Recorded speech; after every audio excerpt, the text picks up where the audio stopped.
দর্শক, হাতে না পারলে ভাতে মারা উচিত, এই কাজটাই করেছেন।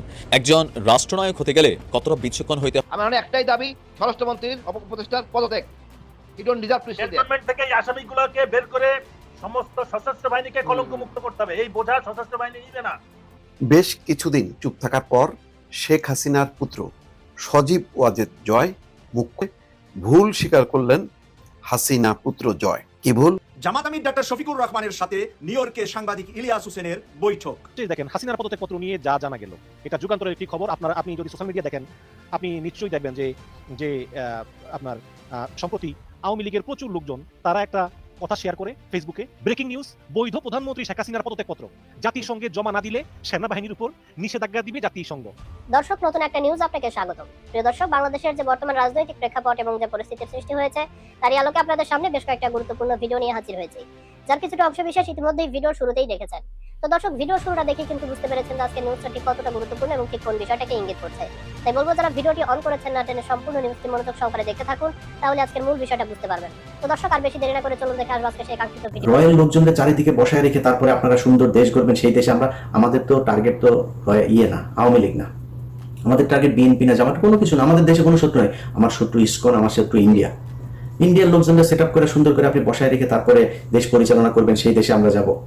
এই দেশ পরিষ্কার না করা পর্যন্ত এই দেশ আমাদের জন্য জীবনে কোনোদিন এখানে কোনো কাজ করতে পারবো? যে এতগুলো মানুষ মারা যাওয়ার পরে একটা দেশ কোথায় যাওয়ার কথা, সেই দেশটা যাচ্ছে কোথায়?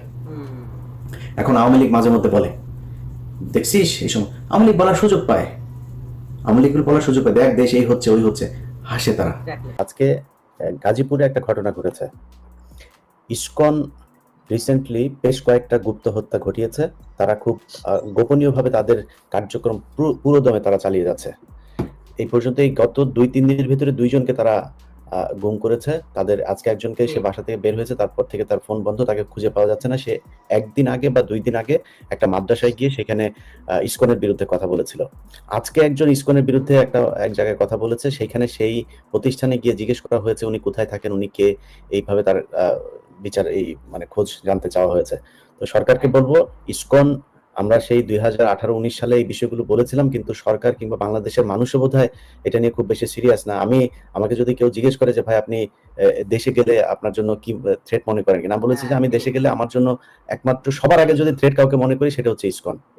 এদের কতটুকু ক্ষমতা, কতটুকু এদের প্রভাব দেশের ভিতরে, এটা হয়তো আমরা খালি চোখে দেখা অসম্ভব। এই আমরা যাদেরকে গুমের কথা বলি, এরকম এই গুমের সাথে অনেক আলেমের গুমের সাথে ইসকন জড়িত, সেটা হয়তো আমরা জানিও না।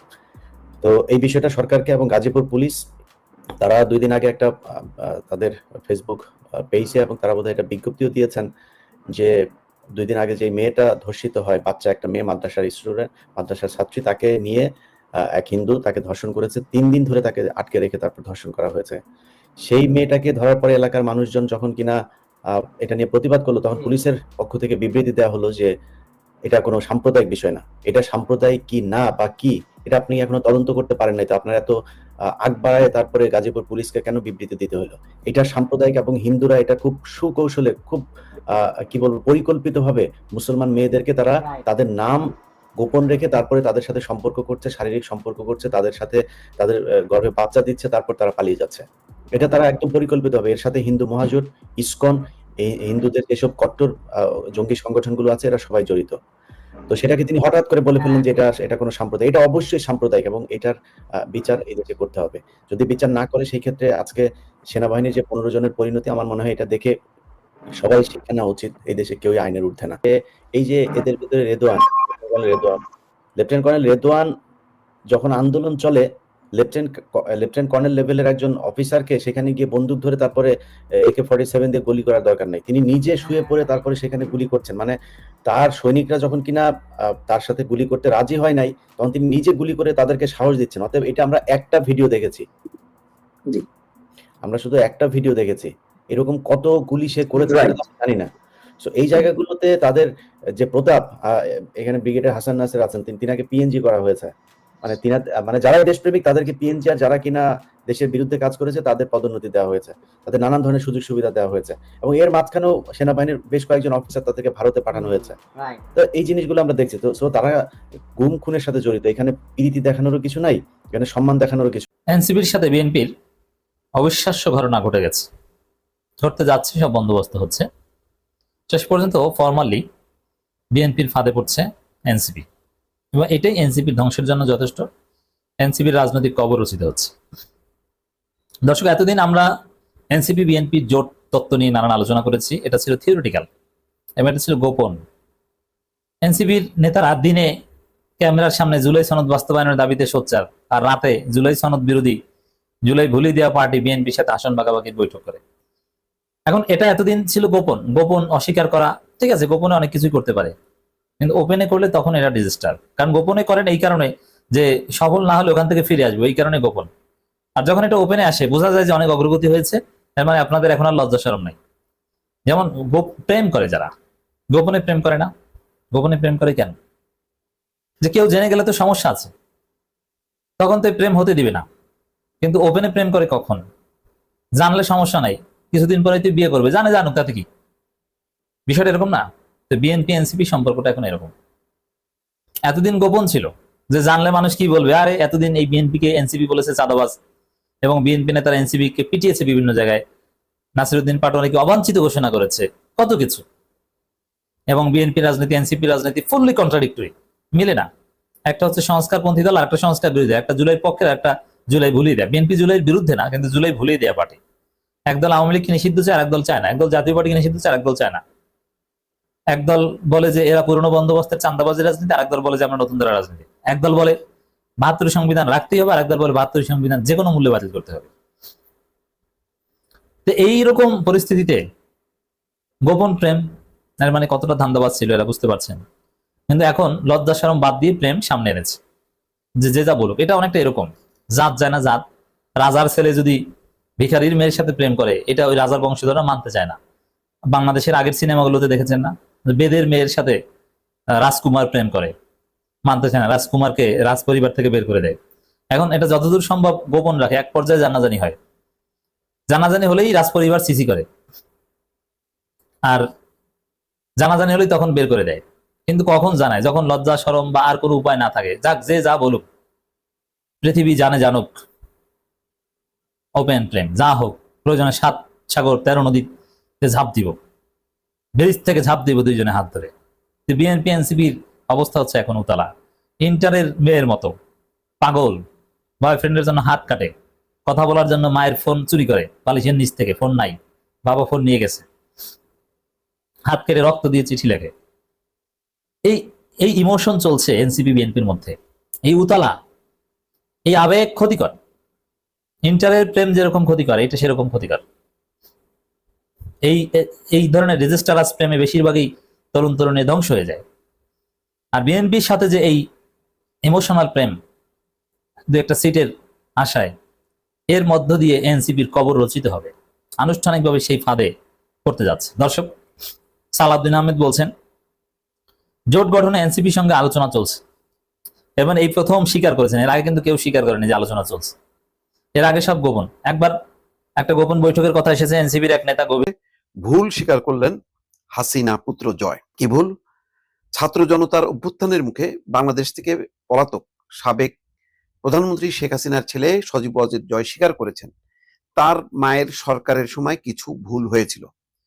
কি কি ভুল হয়েছিল তার ব্যাখ্যা নেই, তবে তিনি জাতিসংঘের সেই প্রতিবেদন প্রত্যাখ্যান করেছেন যেখানে বলা হয়েছে ছাত্র জনতার অভ্যুত্থান দমনে সরকার ১,৪০০ মানুষকে হত্যা করেছে। তাহলে কারা করেছে? এই প্রশ্নের নিষ্পত্তি কিভাবে হবে? সম্ভবত শেখ হাসিনার যে বিচার, সেই বিচার তো শেষ প্রান্তে, এখন নভেম্বর মাসেই রায় হবে। সেই রায়কে সামনে রেখে হয়তো অস্বীকার করছেন যে এই হত্যার দায় তার মায়ের না। ওয়াশিংটন ডিসি থেকে অ্যাসোসিয়েট প্রেসকে দেওয়া এক সাক্ষাৎকারে জয় বলেন, নোবেলজয়ী মোহাম্মদ ইউনূসের নেতৃত্বাধীন বর্তমান অন্তর্বর্তী সরকার যদি আওয়ামী লীগের উপর থেকে নিষেধাজ্ঞা না তুলে নেয় এবং সব দলের অংশগ্রহণে নির্বাচন না করে, তাহলে বাংলাদেশ রাজনৈতিকভাবে অস্থিতিশীল থাকবে। তিনি বলেন, এই নিষেধাজ্ঞা তুলে নিতে হবে, নির্বাচন হতে হবে অন্তর্ভুক্তিমূলক, অবাধ ও সুষ্ঠু। এখন যা হচ্ছে তা আসলে আমার মা এবং আওয়ামী লীগ নেতাদের নির্বাচনে অংশগ্রহণ থেকে দূরে রাখা রাজনৈতিক কৌশল। আহারে, এরকম একটা বক্তব্য যদি মানে পুরো 15 বছরে সজীব ওয়াজেদ জয় বলতেন যে বিএনপি জামাত সহ অন্যান্য দলগুলো অংশগ্রহণ দরকার এবং নির্বাচন হতে হবে সুষ্ঠু, অবাধ, নিরপেক্ষ, অন্তর্ভুক্তিমূলক, কত না ভালো হতো। তাহলে তো আজকের এরকম পরিস্থিতি হইতো না, শেখ হাসিনাকে দিল্লিতে পালা যাইতে হতো না, আওয়ামী লীগের নেতা কর্মী আজকে কি পরিস্থিতি, সারা বিশ্বে ছড়াই ছিটে আছে, কি দুর্ভোগ জীবন, এবং দেশে যারা আছেন তাদের একটা মানে কি বলে নরকের মতন জীবন। তো এই কথাটা এখন যে প্রেক্ষাপটে বলতেছেন সজীব ওয়াজেদ জয়, কখনো কি তার মায়ের সাথে মানে বলেছে যে মা এটা ভুল হচ্ছে? আওয়ামী লীগের অনেক নেতা নিয়ে আলোচনা কালে স্বীকার করে যে সবচেয়ে বড় ভুল ছিল বিএনপিকে নির্বাচনে দূরে রাখা। যেভাবেই হোক না কেন বিএনপিকে আনা দরকার ছিল, সে আনতে গেলে বিএনপির দাবি পূরণ করতে হতো, সেটা ক্ষমতায় না থাকলেও ভালো ছিল। কিন্তু এখন যেভাবে পলাতক জীবন, যেভাবে বিতাড়িত জীবন, যেভাবে নিষিদ্ধ আওয়ামী লীগের কার্যক্রম, এইরকম কঠিন রাজনৈতিক পরিস্থিতি সেটা ৭৫-এর পরে আওয়ামী লীগ ফেস করছে, আবার বহু বছর পর এখন ফেস করতে হচ্ছে। সেই জন্য বলছি যে সজীব ওয়াজেদ জয় এখন যেভাবে কথা বলছেন সেই কথাগুলো যদি বলতেন, কিন্তু তখন তো সেই একতরফা নির্বাচনের পক্ষেই সে কথা বলেছে। ২০২৬ সালের ফেব্রুয়ারিতে বাংলাদেশের জাতীয় নির্বাচন হওয়ার কথা, এটি হবে গণঅভ্যুত্থানের পর প্রথম নির্বাচন, যে অভ্যুত্থানে শেখ হাসিনার ১৫ বছরের শাসনের অবসান ঘটে এবং তিনি ভারতে পালিয়ে যান। যাক, তারপর অনেক কথাবার্তার মধ্যে যেটা জয় বলছে যে যদি আওয়ামী লীগকে যথেষ্ট সময় না দেওয়া হয় প্রস্তুতির জন্য, তাহলে এই নির্বাচন জনগণ এবং আন্তর্জাতিক মহলে গ্রহণযোগ্য হবে না। এখনই আমাদের নির্বাচনী প্রস্তুতি নিতে দেওয়া হচ্ছে না, শেষ মুহূর্তে নিষেধাজ্ঞা উঠলেও নির্বাচন হবে এক প্রহসন। তো এখনো তার মানে আশা করছে যে একটা তাদের নিষেধাজ্ঞা প্রত্যাহার হবে এবং তারা নির্বাচনে অংশ নিতে পারবে। এটা রাজনৈতিক ইস্যু, এটা বিব্রতকর। নিঃসন্দেহে সরকারও আন্তর্জাতিকভাবে যদি এটা ওঠে যে আওয়ামী লীগ কেন নির্বাচনে অংশ নিতে পারবে না, তখন আরেকটা রাজনৈতিক পরিস্থিতি তৈরি হবে। সজীব ওয়াজেদ জয় বলছেন ইউনূস তাদের মদত দিচ্ছেন এবং প্রহসনের নির্বাচন আয়োজনের মাধ্যমে তাদের ক্ষমতায় আনতে চান। মানবাধিকার ইস্যুতে জয় বলেন সব হত্যাকাণ্ডই দুঃখজনক, তদন্ত হওয়া উচিত। আহারে, এরকম তদন্তের কথাও কিন্তু জয় এর আগে বলেনি। জয় দাবি করেন ইউনূস সরকারের মানবাধিকার রেকর্ড ভয়াবহ। তার ভাষায় আওয়ামী লীগের হাজার হাজার নেতা কর্মী ১ বছরের বেশি সময় ধরে জেলে, জামিন পাচ্ছেন না। প্রায় ৫০০ নেতা কর্মীকে হত্যা করা হয়েছে, ৩১ জন মারা গেছেন হেফাজতে। তিনি অভিযোগ করেন সংখ্যালঘুরাও এখন টার্গেট, বিশেষ করে হিন্দুরা। তবে অন্তর্বর্তী সরকার এসব অভিযোগ অস্বীকার করেছে। যাক, এইসব বিবৃতির মধ্যে যেটা বাস্তবতা, যেটা নিয়ে সরকার বিব্রতকর অবস্থার মধ্যে আছে, সেটা হচ্ছে আওয়ামী লীগের নির্বাচন। আওয়ামী লীগ নির্বাচনে যদি অংশগ্রহণ করে এটা ঠিক, এখন গত ১ বছরে সরকারের যে পরিমাণ জনপ্রিয়তাটা নষ্ট হয়েছে, অভ্যুত্থানের চেতনা যেভাবে ভুলুণ্ঠিত হয়েছে, তাতে আওয়ামী লীগের একটা ভালো অবস্থা তৈরি হতো যদি অংশ নিতে পারতো, হয়তো সেকেন্ড পজিশনে তারা চলে আসতে পারতো। তখন হয়তো বিএনপি জামাতের জোট হইতো, সেখানে আওয়ামী লীগ প্রতিদ্বন্দ্বিতা করে হয়তো একটা বিরোধী দলের অবস্থানে চলে আসতে পারতো, তাও একটা রাজনৈতিক ধারার মধ্যে থাকতো। কিন্তু এখন কি হচ্ছে, একটা যুদ্ধ হয়ে গেল রীতিমতো। তারাও যুদ্ধ করে টিকেছিল প্রতিপক্ষকে দমন এবং নিশ্চিহ্ন করার জন্য। তার চূড়ান্ত পরিণতিতে এখন যারা ক্ষমতায় ছিল ওই সময় ৫ই আগস্ট পর্যন্ত, তারা পরাজিত হয়েছে। এখন কিসের নির্বাচন?